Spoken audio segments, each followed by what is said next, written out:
Matindi rin po ang debosyon ng mga taga Cagayan de Oro City sa Itim na Nazareno at nagsagawa rin sila ng kanilang sariling prosesyon doon.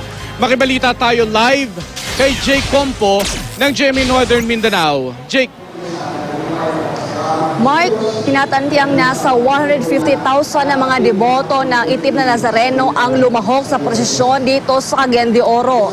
Kagabi, dinala ang buon sa Pilae Sports Center mula dito sa simbahan para sa isang overnight prayer vigil. Kaninang bandang alas 7 ng umaga, matiwasay na ibalik ang replika dito sa Jesus Nazareno Church. Sa misa, sinimulan ng mga Cagayanon ang ilang aktibidad na bahagi ng pista ng Itim na Nazareno. Pinangunahan ito ng 8 mga pari at ni Cagayan de Oro Archbishop Antonio Ledesma. Pagkatapos ng misa, nagsagawa rin ang pahalik sa replika ng Itim na Nazareno. Matapos nito, isinagawa ang isang overnight prayer vigil. Kaninang alas 3 ng madaling araw, napuno ng libu-libong deboto ang grandstand ng Pilae Sports Center kung saan isinagawa ang isa pang misa. Hindi inindan ng mga Cagayanon ng ulan, nagkaroon pa ng fireworks display. Bago mag alas 5 ng umaga, sinimulan na ang prosesyon.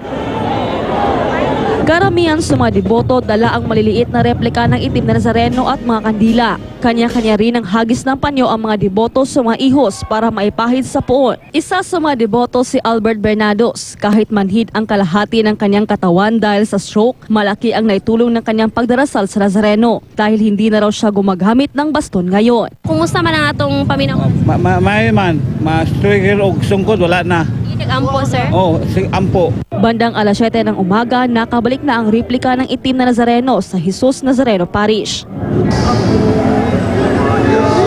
Kahit patuloy pa rin ang pag-ulan dito sa Cagayan de Oro, patuloy pa rin ang pagpunta ng mga tao dito sa may simbahan. Sa katunayan, isang misa ang dinadaos ngayon dito sa may Jesus Nazareno Church, kung saan pasamantala munang itinigil ang pagpapahid ng mga panyo, pero ibabalik naman mamaya pagkatapos ng misa.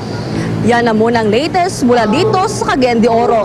Jake Compo, Nagbabalita, Pilipinas.